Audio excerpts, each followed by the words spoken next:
Hello there guys, and welcome back again here to my YouTube channel. And for today's video, I'll be sharing you the ultimate Warg Rider build for Ranger in PvP and grinding. This build is designed to help you excel in both player versus player combat and efficient grinding. If you are interested in enhancing your Ranger gameplay, stay tuned for some valuable insights and tips because this is going to be interesting. Before we move on to the video, I'd like to give you a heads up that we are still offering discounted top-up pilot services. If you are interested, you can message me on my Discord channel. The link is provided in the description below. And also, please hit the subscribe button to get more updates on my Ragnarok origin videos. And also, click the like button so this video reaches out to new people. So without further ado, let's get started.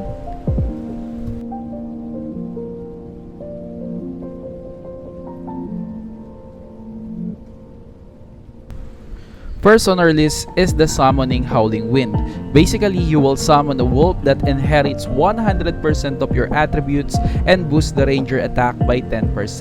Additionally, each normal attack of the wolf gains 150 neutral damage, and always remember, this is considered range damage.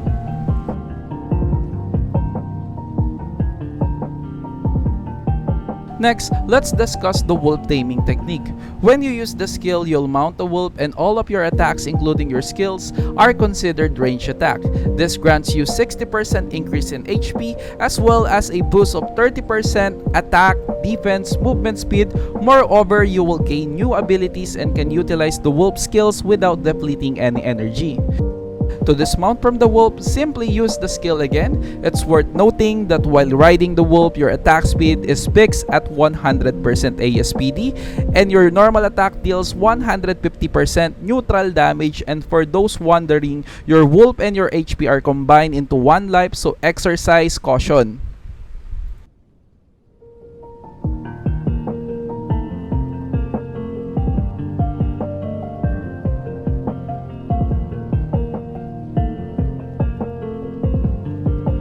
Now that you are familiar with the two basic skills we need for our guide, let's move on to the skills required for this build. First up is the passive skill called Scavenging Instinct. Every time you score a kill, you'll recover 9% of your HP and your permanent attack will increase by 2.5 to 3%. This boost can stack up to 20 times, but keep in mind that you will lose this effect if you die. Next, let's talk about Wolf Raid. Wolf Raid is like a charge attack that deals 1,500 neutral damage. If your opponent HP is lower than 25%, your damage increases by 50%. Additionally, if you hit a bleeding target, your damage goes up by 100%, and this can be further multiplied based on the number of bleeding charge you've accumulated.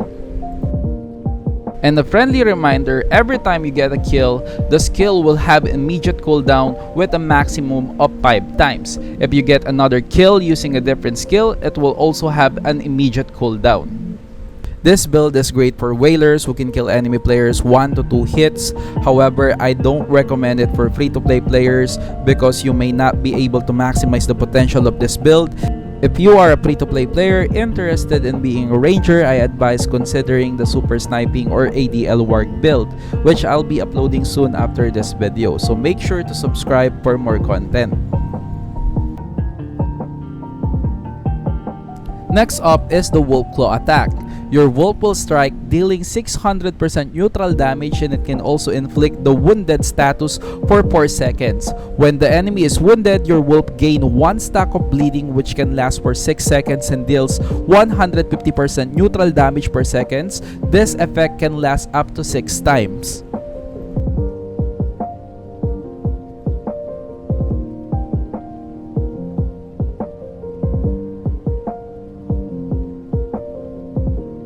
Lastly, we have the Wolf Chomp. If your wolf bite the target, dealing 800% damage and applying a 30% slow for 2 seconds, if the target is also suffering from bleeding, an additional 120% damage multiplied by the number of bleeding effects will be applied.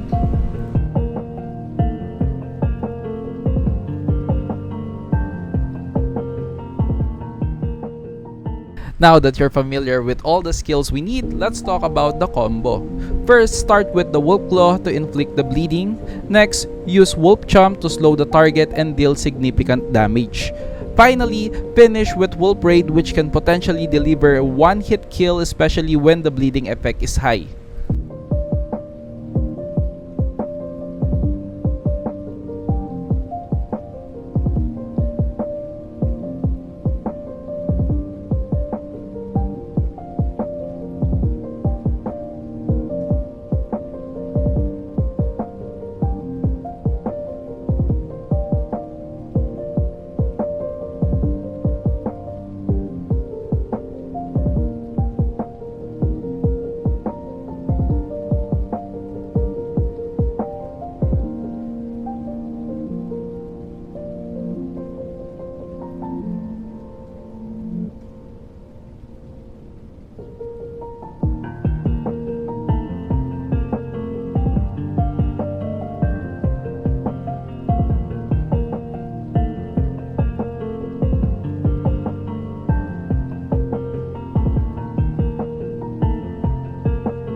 Now, let's discuss the best weapon for this build. In my opinion, the Bow of Demon Soul is the absolute best choice. The reason is that the Summon Wolves plays a significant role in accelerating the stacking of the bleeding effects with a maximum of 2 wolves. I'm no longer relying on critical hits because I would need a significantly high critical rate to reach 100% crit chance. So with my current critical hit rate of 165, my critical hit chance would be approximately 41.25%, which is really low.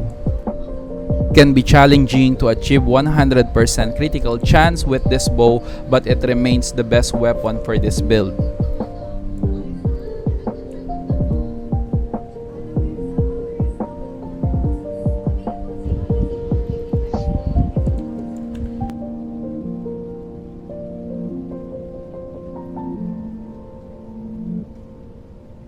This has taken longer than I expected, but now let's move on to the stats. For stats allocation, just priority vitality. This is important because when you ride the wolf, it inherits your HP, giving you an additional 60% of your max HP. This makes you more durable. Then Dex, since this build focuses on range damage, and Dex is crucial because it increases your attack as a sniper. Next is luck. High luck is needed to achieve critical hits, which are essential for maximizing your weapon damage output. Lastly, investing in int can help you boost your luck and provide additional magic defense. So to summarize, prioritize beat, dex, luck, and intelligence in that order for your stats allocation.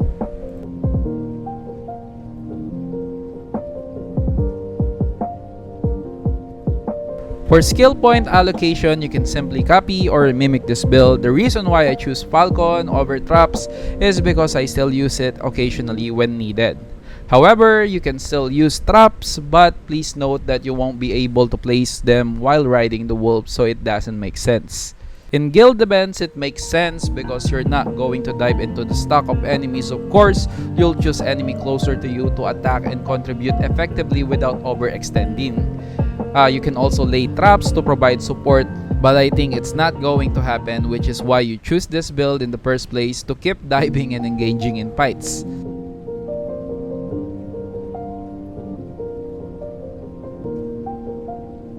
The best armor set for this build is the agility set because it provides additional luck and vitality which are crucial for this build. As for accessory cards, the greatest general card with an Albaron card works best for me. Alternatively, you can also choose Goib set for added durability.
For Barrows cores, we have 3 essential cores. Number 1 is the Fury Raid. This core is crucial because when you're riding the wolf, it goes into berserk mode, increasing skill damage by 50%. Second is Bloodthirst Crush. This core is inflicting bleeding, providing an additional 30% damage. And number 3 is Holy Light Shield. This core is added for durability and defense. And again guys, thank you for watching my video. If this video was helpful for you, is make sure to click the subscribe button to get more updates on my Ragnarok Origin video. And a special shout out to Boss Langga for helping me with the PvP clips. And again guys, see you on my next video.